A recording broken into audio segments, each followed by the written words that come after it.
He had to reiterate it. When you're parched, if you ever hear somebody say, I'm parched, pass me a glass of water, it means that they're starting to be dehydrated. Come on. And when you're dehydrated, you start to get headaches, and you start to be a little delusional. Come on. And your body starts to shut down. Come on. How many know when you get dehydrated, the hospital, or if you're an athlete, they had to put an IV in you to rehydrate you. Come on. The living water. Come on. I need you to see it right in there. But it says that you will inhabit the parched places. An inhabit is an inhabit. You just did it. Come on. If your heart is departed from the Lord, then you shall be in the barren wasteland. But look what he says to further examine and illustrate. Come on, we just get to the part, the heart is desperately wicked above things. Come on, but we didn't really get into what Jeremiah was saying right in here.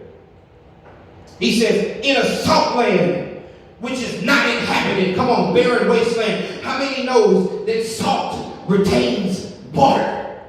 Come on.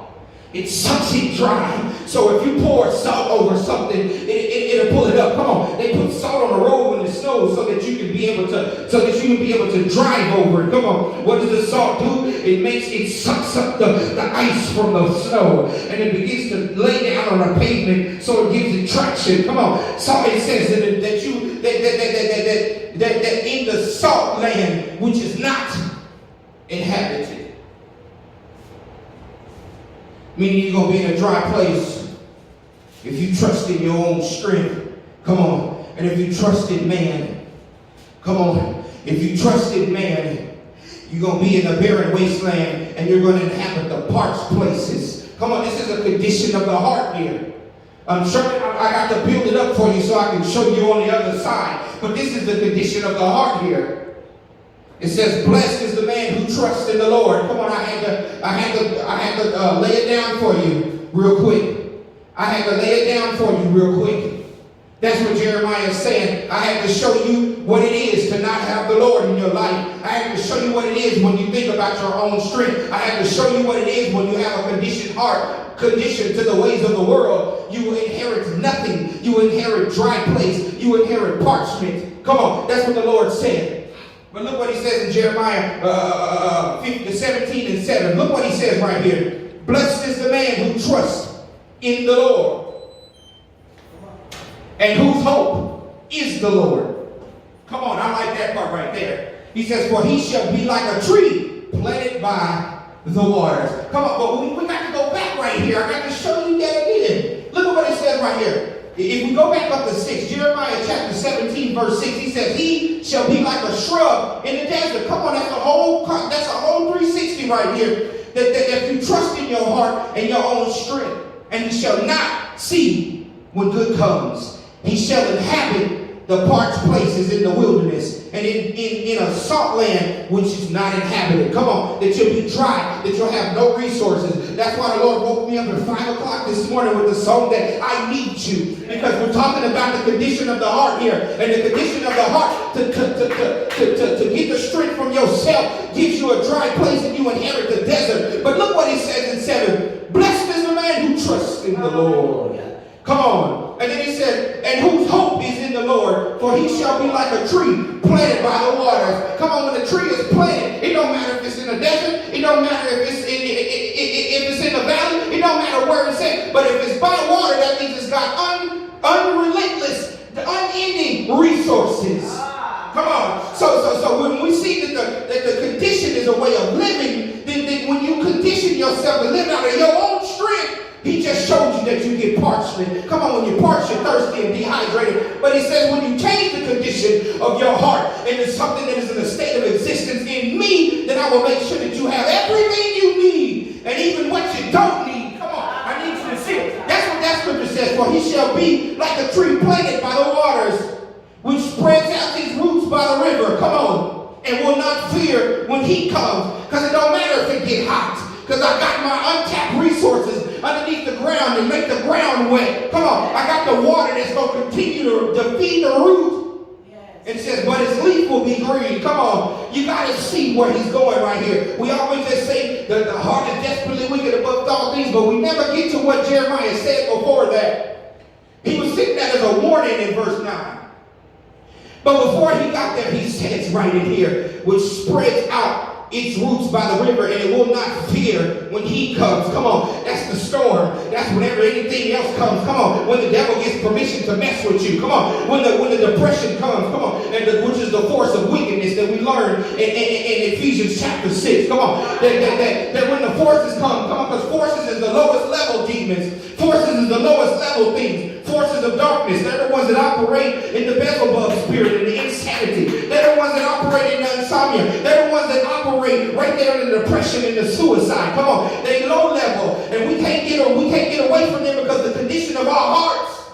They're going to always be there to mess with us. But like we said a couple of weeks ago, that we are free indeed. Come on, that's still in my spirit. But look at this, what he says right here. But his leaf will be green and will not be anxious in the year of drought, nor will cease from yielding fruit. Come on, and when I read that, I was like, well, come on, God.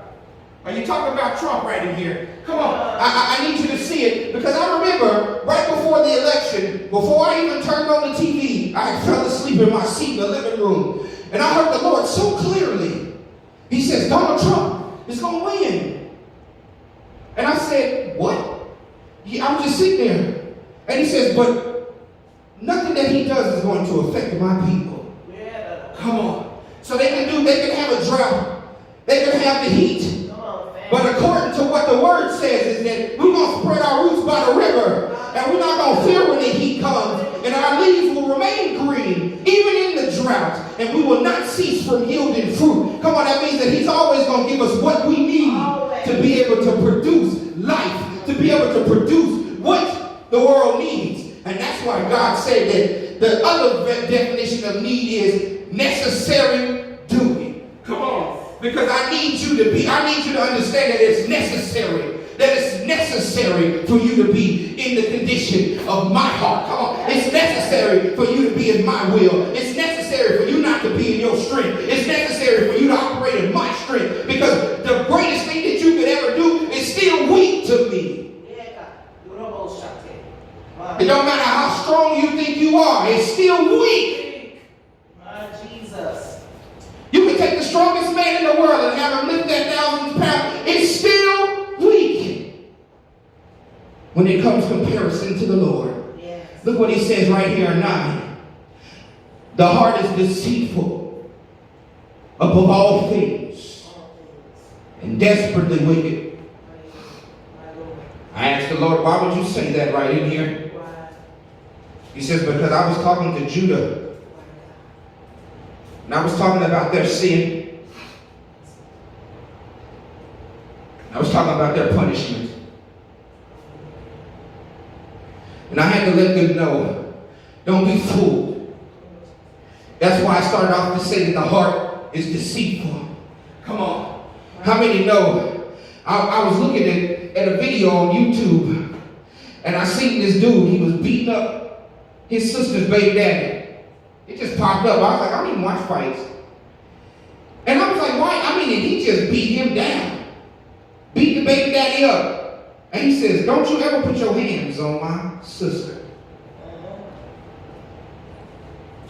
And she was trying to justify her brother getting up off of him and the beating that she was getting. The heart is deceitful. Come on, because you can get physical harm to your body. And he can simply say, baby, I won't do it again. And deceives your heart. That shows you the perfect example right there. That is deceitful above all things. That your own heart would fool you to remain in a relationship that is poisonous for you. And that you would inherit the dry places. Come on. That you would inherit the parchment in the desert. Because you think it's love. Come on. That's why he had to let you know. Don't be fooled by your heart. Because it's going to fool you above all things.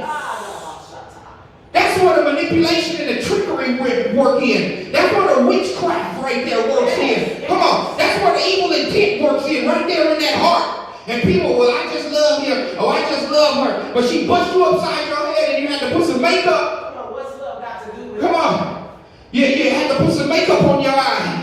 And you had to act like nothing was wrong when you went and put your shades on. And everybody around you knows. Come on. Everybody around you knows that somebody in my family got beat up. My cousins was trying to go after him. And my uncle said something so sweet.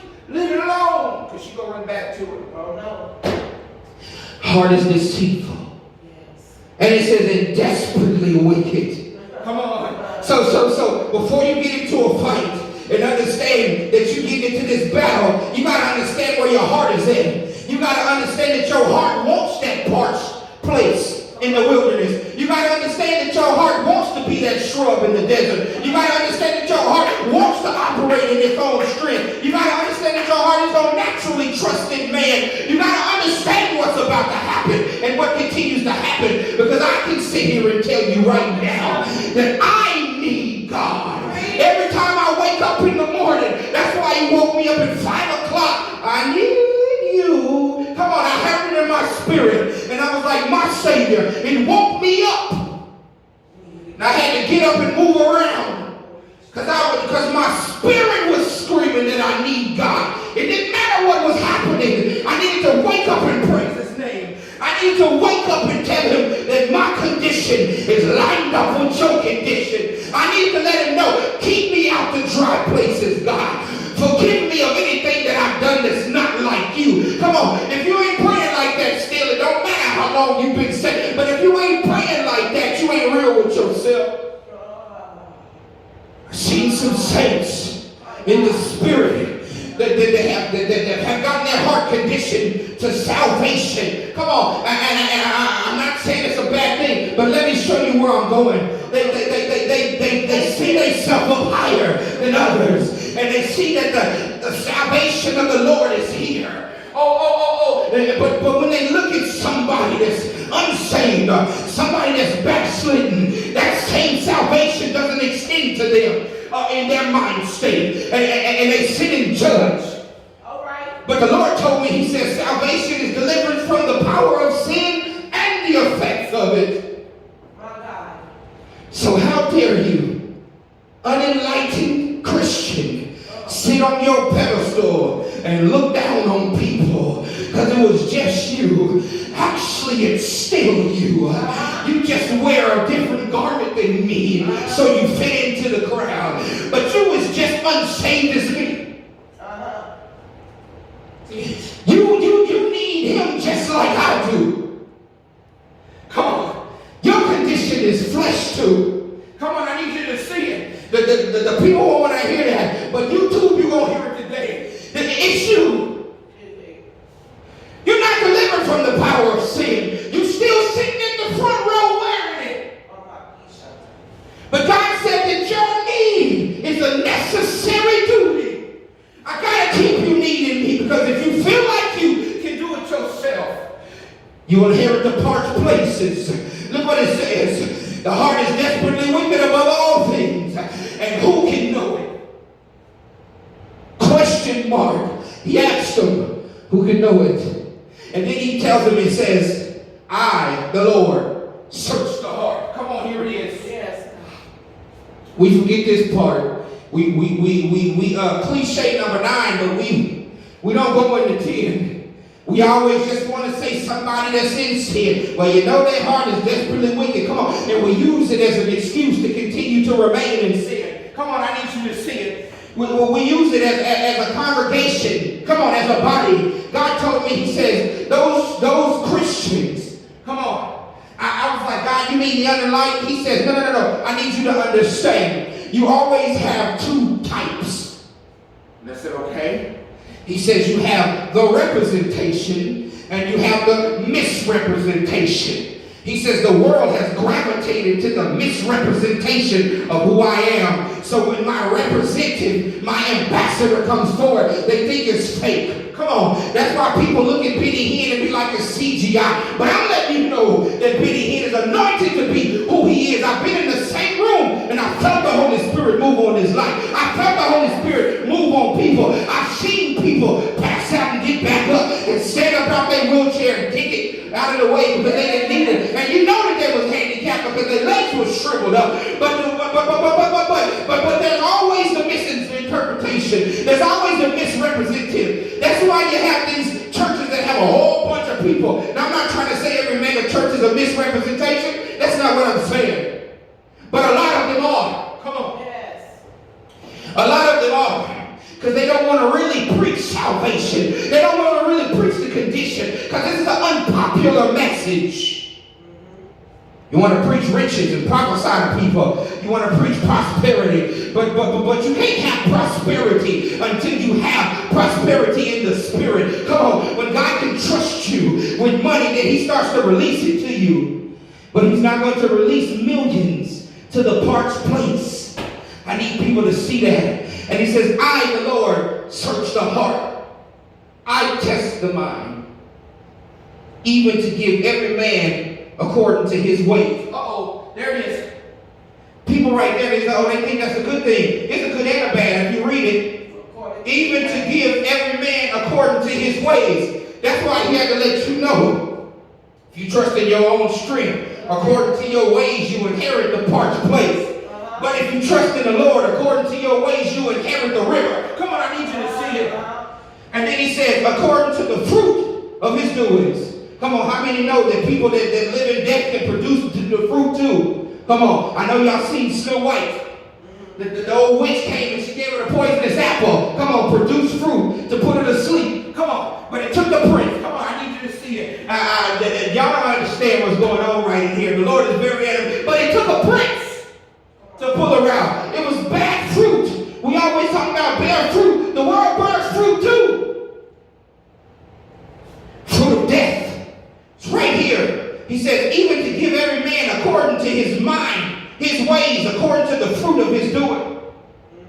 Let's get to Proverbs chapter 3. Let me show you something right in here. Oh, bless your name, God. I bless your name, Father. We got to understand what God is doing here. He says, it's your necessary duty. It's your necessary duty. While we say we need more of him, he says, my need is your necessary duty. Proverbs chapter 3.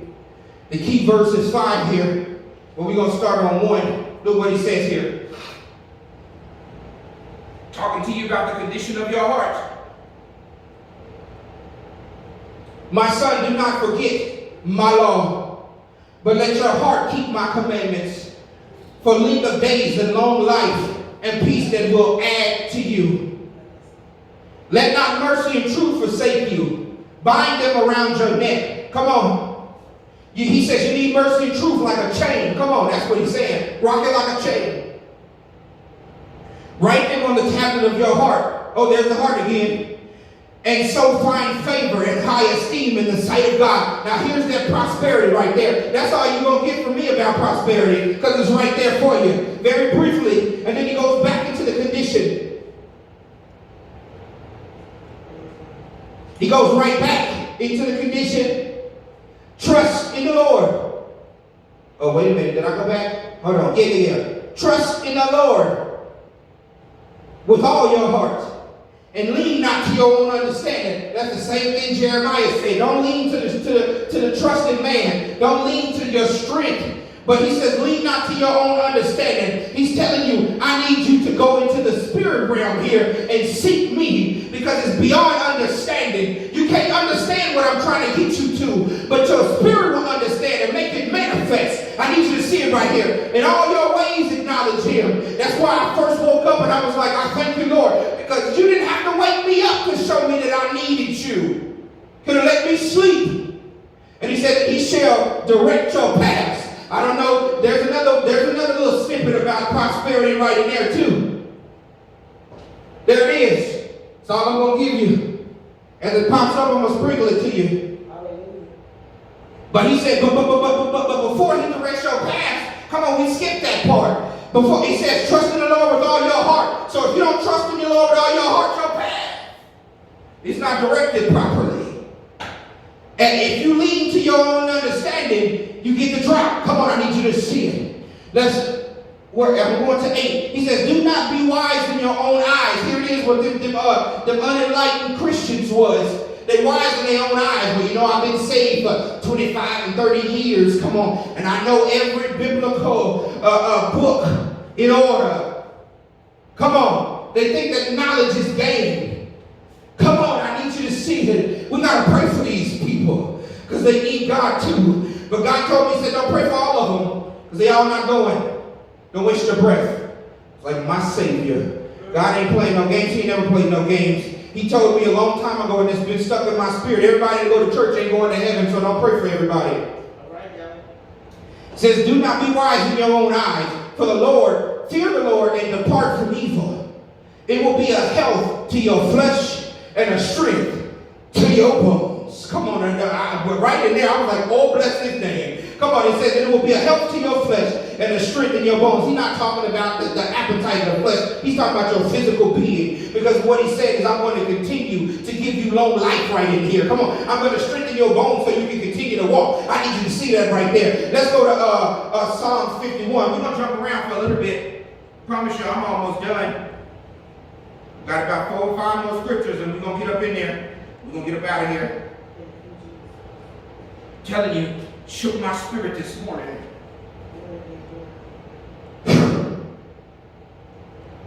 God said this is where we need to be. He always brings me to David. Because David was somebody who knew who the Holy Spirit was, but didn't have the indwelling of the Holy Spirit. David's relationship reflects Christianity today on how the Holy Spirit was in him. But we all know that in the Old Testament that the Holy Spirit would engulf people, would fall over them. So my question was the Holy Spirit already walking with David all the time? Come on, did he crack open the sky and just walk with David all the time? Because there wouldn't be no way that David would say, don't take your spirit away from me, if the spirit wasn't always around. Come on. David walked with God a different way than other men. Come on. He walked with, I'm letting you know, he walked with God the way Jesus did. Come on. But David did fall to sin because he didn't have the Spirit of God on the inside of him like Jesus did. But look at this where it says right in here, 51. But one thing that I can attest to when it comes to David is that David didn't run when he made a mistake. Come on, those that have the knowledge, if I know the Lord, they run. Come on, they do an old Adam and try to hide. Look what it says here. Have mercy upon me, O God, according to your loving kindness. Verse 1. According to the multitude of your tender mercies, blot out my transgressions. Come on, right there. He pretty much has blotted out God. Now he's talking about the condition of his heart here. He's talking about his ways. He's talking about his thoughts. He's talking about his actions right in here. Wash me through thoroughly from my iniquity and cleanse me from my sin. Come on, David understood the definition of salvation right in here. He says, for I acknowledge my transgressions. Here it is. And my sin is always before me. Come on, he's talking about the condition. Against you, you only, have I sinned. Come on. Oh, Shabbat. He said, against you, you only. Come on, there's commas there. So that means that he was pausing, reflecting on some things. Have I sinned and done things evil in your sight? Come on, I need you to see it right here. That you may be found just when you speak and blameless when you judge. Behold, I was brought forth in iniquity. Come on. Come on, he's letting you know there's a way of existence that I have that I was born into. And in sin, my mother conceived me. All right. Behold, you desire truth in the inward parts. Come on. What did it say? Necessary duty. Come on. A need. You desire truth in the inward parts. And in the hidden part, you will make me known wisdom. He's talking about my heart. It's the hidden part. My spirit operates with my heart. Purge me with hyssop, and I shall be clean. Wash me, and I shall be whiter than snow.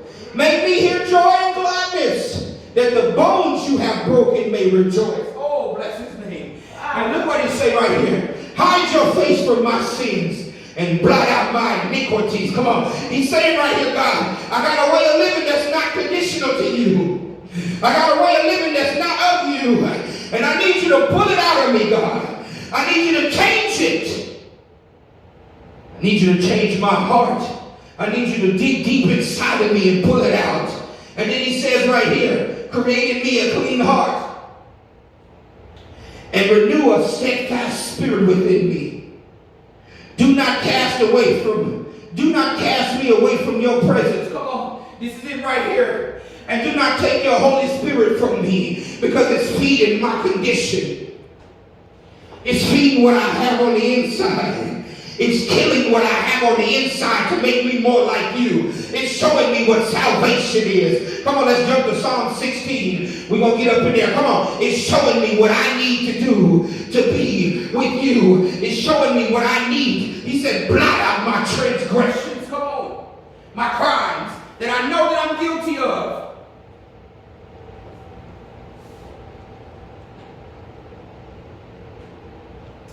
Verse 5.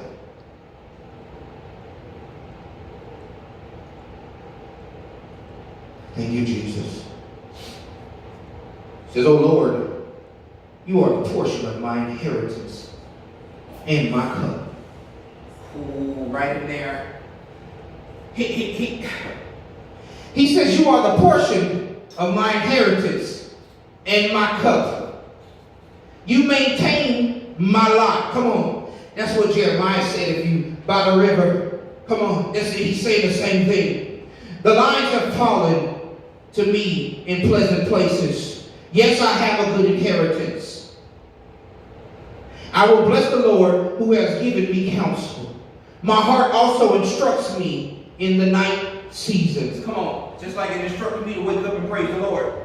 I have set the Lord always before me, because he is at my right hand, and I shall not be moved. Therefore my heart is glad and my glory rejoices. My flesh also will rest in hope. Come on, he's saying I can rest in ease here. I have a peace about me. For you will not leave my soul in Shiloh, nor will you allow your Holy One to see corruption. You will show me the path of life. In your presence is fullness of joy. At your right hand are pleasures forevermore. Come on, I need you to see it right here. What David is trying to convey to us, he's talking to the Lord, but as they journal it and pencil it down, what he's trying to say is that if you get into the need and the will of the Lord, that you won't see corruption. Come on, I've seen many preachers and many teachers preach in and out of season, and then all of a sudden something corrupts them. That's because they begin to see and smell themselves. They begin to become knowledgeable in their own eyes. But this is what he's saying. He says, he says, if I have a hope and if I have a rest in hope, he says, you shall show me the path of life. Come on. And in your presence is fullness of joy. And at your right hand are pleasures forevermore. What David is telling us here is that get in God and understand that it is your necessary duty to fulfill the need of God. Let's go to Ephesians 6. I'm almost done, I promise you. Ephesians 6. If my Bible will get there, man. Looks like somebody spilled some water on here. It's all right. You get these pages ripped apart. God bless your name, God. How many know this is the whole armor of God? But we're just going to jump right to 18. Look what it says. Praying always with all prayer and supplication in the Spirit, being watchful to this end, with all perseverance and supplication for all the saints. The reason why I went there is that this right here can help you change the condition of your heart. Right in here. We all know that this says put on the full armor of God, and that you have a blessed breastplate of righteousness and the shield of faith. But right here in verse 18 it says, praying always with all prayer and supplication in the Spirit. I have learned how to pray while I'm doing other things. I remember Pastor and Terry told me one time, you can pray while you do other things, because I used to just have a closed mind to where I need to set aside some time to pray. I'm not saying that you don't need to set aside some time to pray, but you can be doing stuff and praying at the same time. All right. That's what he's talking about here, praying always with all prayer and supplication. Come on, because the Spirit is going to continue to fill you. The Spirit is going to continue to show you the way of living in the existence in the state. Come on, the existence in the state of holiness. Come on, the existence in the state of righteousness. And then he says, be watchful to this end with all perseverance and supplication for all the saints. What he's saying is, don't you close your eyes. Because the forces of wickedness will not close your eyes. Will not close their eyes. They're going to continue. They're going to continue to move. They're going to continue to attack people. They're going to continue to deceive people. Come on. They're going to continue to deceive you because it tells you that your heart is desperately wicked above all things. And that is the deceitful. That they will continue. And the only way that you're going to be able to do it, to get through it, is to pray always. And the only way that you're going to be able to do it is to put on the whole armor of God and put on the things of God. Come on, the Romans 12. I beseech you therefore, brethren, present yourself a living sacrifice, holy and acceptable, because it is your reasonable, it is your necessary duty to be a bondservant. It is your necessary duty to walk with the Lord. Come on, I heard a whole bunch of people tell me, well, you know, how do you know Jesus is real? I said, you're looking at a testimony because I might have robbed you. That's how you know Jesus is real. Because I like your chain and I already thought about taking it. As this saved man of God. Come on. We got to keep it 100 because your heart will jump up. Come on. The Bible says that a man is drawn away by his own desires. So that lets me know that the condition of your heart is always trying to get you.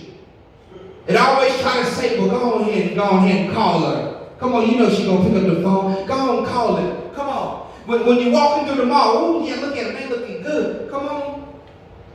You got that double take. Come on, some people in traffic turning their head looking. Condition of your heart.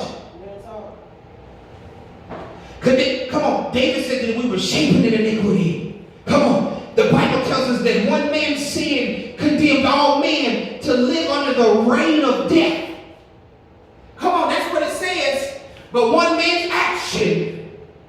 What we need to be praying is, God, take me back to Golgotha. Come on, pull me back into that mind state. Come on, show me when they put me next to your ribs when they hit you with the cat of nine tails. Come on, bring me back to what happened to you. Come on, show me where they pierced your side. Come on, let me feel the blood trickling out your rib cage, God. Come on, we ain't praying like that. Take me by the cross, God, so I can see your nail-scarred hands. God, help me. Come on, sometimes somebody like, you can't trust people. You can't trust people because they'll betray you. Show me how to forgive people like you forgave Judas. Come on, because he betrayed Christ with a sweet kiss. Jesus could have took off on him right there. Stole on him. Many of us would have, because we knew he was wrong. Could have just stole on him and called all the angels from heaven to slaughter everybody and say it's done, it's finished. But he said, I got something to do. Because I know there's going to be a people that need me. Come on. I know there's going to be a people that need to be pulled out of the illusion of life. Come on. There's a people that need to be pulled out of ignorance. I know there's a people that have a condition in their heart. Come on. We watched it for 400 years. We watched it for 600 years. We watched it for all these years. And their heart continues to deceive them. And their heart continues to entrap them. So I got to get into their flesh and work this old heart out and show them how to get really into the condition. Right. How to really get into this thing and show them that salvation is mine to give. Okay. To show them that I intend to keep them out of ignorance. Come on. That's why I told Paul to go on ahead and tell these guys here. Come on. To go and tell them about the full armor so I can help protect them. Come on. So I can help show them what they need to do. So I can keep them shielded from the forces of darkness. Come on. So I can keep them shielded from the rulers of darkness. So I can keep them away from the powers and the principalities. Come on. We done went up in rank because you got forces of darkness. You got rulers of darkness. Come on. Then you got powers. And then you got principalities. Come on. Principalities are the chiefs. Come on. But he said, I have given you power above all of them. Because my salvation will deliver you. Come on. That's where that free indeed came from. Come on, I still can't shake that. I'll be sitting there. I said, I'm going to make a song about free indeed. I said, I don't know what it's going to say. I said, Lord, I'm going to need your help because I might just get ignorant and just be free indeed. He said, I'm after the condition of your heart to show you that needing me is your necessary duty. And while you say you need more of me, I need more of you. Come on. I need everything you got. Everything. Come on. We don't try to give that up. He said, I need everything you got. And that is your necessary duty. I need you to pull out everything. I need you to show me everything. I already know it, so you can't hide it from me. So you might as well admit it. Come on, they're saying being helped is admitting that you have a problem is the first step to getting through. Come on, admitting that you deceiving yourself is the first step to deliverance. Come on, you can't get drawn to God until you realize that I have an issue that needs to be fixed. You can't get to God until you get drawn. Come on, he says, I am the way, the truth, and the life, and that no man will be drawn to me except through. No one can come to me except through the Father. Come on. And only if God draws them. Come on, only if God draws them. So that's why he told me, he said, don't pray for everybody. No. Because everybody ain't drawn by the Lord. Come on. Sitting up in the church and ain't drawn. That hurt my spirit. Because you know, when we get saved, we have that zeal to make sure everybody around us knows who God is, and we get frustrated when they don't accept salvation. But the Lord told me, he says, the reason why they don't accept salvation is because they're ignorant and they have been deceived by the illusion of their heart. I was like, wow. He says, and you can't battle their heart. But I can. Give them to me. I tell you who to pray for and who not to pray for. I tell you who to sit with and counsel and who not to counsel. Come on. I tell you who I want to use and who I don't want to use. He says, I will tell you. He says, but I need you to come in closer. Come on. I need you to really get into salvation. I need you to understand my deliverance power. I need you to understand that deliverance is not just being delivered from sickness or being delivered from things that control your mind. It's a healing. It's also a way of conditioning your mind so that I can rid you of the things that you've been programmed to see. Come on, the illusion. How many know that it's just easy for us? When dogs throw up, I seen it, I was like, that's gross. And then he said, that's how humans are too. Dogs will throw up and run back and just lick it back up. I was like, ugh, come on, I had a pit bull for 13, 14 years. He'd throw up and he'd get to try to go and eat out. Kick him, get out of here. What you doing? Just ignorant. Fooled by the illusion. Think it's food. Come on. We don't want to regurgitate something and then eat it back. If it's coming out, that means it's harming you. If it's coming out, it means that your body said, I can't get rid of that. Come on. Usually when he threw up, it's like a rubber ball or he done ate some hair and some rubber bands or something, and you just throw it up. But then you want to go eat it again so you can throw up again? Come on. That's the condition of the heart. That's that getting punched in the face and going back. Come on. That's that, well, you know, it's going to be better next time. I really love Bert. And we see you on the news. Bert's in prison. And you're in the soil. Come on. I need you to see that. It was our necessary duty. I was talking to the Lord and I said, God, I'm going to have trouble with this message because it's close to home. Come on. Because I know how my heart is. I'm not afraid to put it on blast because I know how I am. So I know how everybody else is. And you're going to bring it to me so that I can understand, so that I can push it out. He's trying to convey to each and every one of us to let them know the way you live in it can be better. Come on. The way the condition of your heart can be tuned a little bit. Come on. I need you to need me a little bit more. Come on. I need you to rely on me a little bit more. Come on. That's when Pastor would say, help me with my unbelief. Because how many know that your heart is full of disbelief? Come on. It's a natural thing. Well, how am I going to believe? Come on. Your mind will go there real quick. And know you've been saved for a long time. Well, God, I just can't. But then your spirit is saying, but you need to lean on the Lord. Come on. It's a constant war because it's the condition. I was talking to Chucky who was in the car to let you know that the condition of your heart is waiting for the condition of your spirit to sit down. As soon as you let that spirit sit down, as soon as you let that praise sit down, as soon as you let that joy sit down, here come that old heart. Let's go turn up. Come on. Pull it out of me, God. And I'm not saying, some people's like, well, there's the little sin. No, I'm not talking about just the turn up part. I'm talking about the manipulation that's in your heart too. Come on, because I know that sits there and rides in me too. Well, the rent is due. Go get a couple packs real quick. Letting y'all know. Your heart will take you there. Your heart will take you and drive you to that place. But we thank the Lord for his almighty power. Come on. His unmatched power to change the condition, to keep your ignorance at bay, and to deliver you fully from it. Our prayer needs to be, God, blot out my transgressions, and don't take your spirit away from me. My sin is ever before me. Come on, that's what David said. God, wash me with hyssop. Purge me, God, because I know that this is an evil person on the inside of me.